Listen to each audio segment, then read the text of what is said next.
রাষ্ট্রপতির পদ ছাড়ায় ফৌজদারি অপরাধে সংবিধানের ৫১ অনুচ্ছেদ অনুযায়ী সুরক্ষা পাবেন না মোহাম্মদ শাহাবুদ্দিন। প্রসিকিউশন চাইলে জুলাইয়ের মানবতা বিরোধী অপরাধের বিচারের কাঠগড়াও দাঁড় করাতে পারে, জানিয়েছেন সংবিধান বিশেষজ্ঞ ডক্টর শরীফ ভূঁইয়া। এদিকে বিচার দাবির প্রশ্নে সংবিধানের দায়মুক্তি তুলে ধরেছেন সদ্য পদত্যাগ করা রাষ্ট্রপতি। জিএম মাহমুদের রিপোর্ট।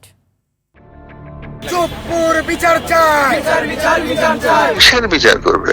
একদিকে বিচারের দাবি, অন্যদিকে সংবিধানের দায় মুক্তি, দুই দোলাচলে কার্যত কিছুটা বিপাকে সদ্য পদত্যাগ করা রাষ্ট্রপতি মোহাম্মদ শাহাবুদ্দিন, যিনি শুক্রবার বিকেলে গুরুতর শারীরিক অসুস্থতা দেখিয়ে ছেড়েছেন রাষ্ট্রপতির পদ। দায়িত্ব সামলাচ্ছেন জাতীয় সংসদের স্পিকার হাফিজউদ্দিন আহমদ। পদত্যাগপত্র আমি গ্রহণ করেছি। ২৪-এর গণঅভ্যুত্থানে ৫ আগস্ট আওয়ামী সরকারের পতন হলে দাবি উঠে পতিত সরকারের নিয়োগকৃত দেশের ২২তম এ রাষ্ট্রপতির অপসারণ ও বিচারের। পদত্যাগ করায় এবার জোরালো হয়েছে বিচারের দাবি।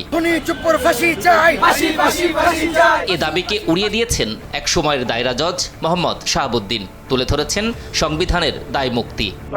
এগুলো বাদ দেন, আর্টিকেল 51 অব দ্য কনস্টিটিউশনে পড়ে যায় দেখুক।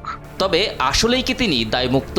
ব্যাখ্যা দিয়েছেন বিগত অন্তর্বর্তী সরকারের সংবিধান সংস্কার কমিশনের সদস্য ডক্টর শরীফ ভূঁইয়া। বলেন, এ সুরক্ষা কেবল রাষ্ট্রপতির দায়িত্ব পালনকালীন। যখন রাষ্ট্রপতি আর পদে থাকেন না, তখন তার বিরুদ্ধে ফৌজদারি মামলা করার ব্যাপারে সাংবিধানিক কোনো প্রতিবন্ধকতা নাই।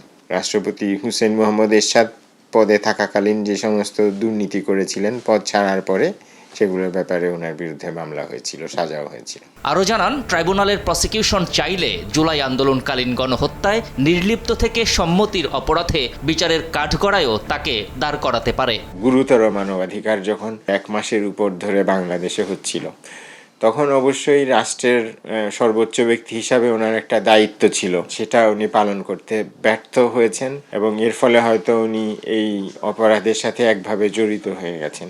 এদিকে হৃদরোগ, ডায়াবেটিস ও কিডনি জটিলতা সহ অটোনমিক নিউরোপ্যাথি নামক রোগে ভুগছেন জানিয়ে উন্নত চিকিৎসা নিতে বিদেশে যাওয়ার প্রয়োজনীয়তা তুলে ধরেছেন সাবেক রাষ্ট্রপতি শাহাবুদ্দিন। এবার অপেক্ষা সময়ের। উন্নত চিকিৎসা করা দেশে এবং বিদেশে। GM Mahmud, RTV, Dhaka.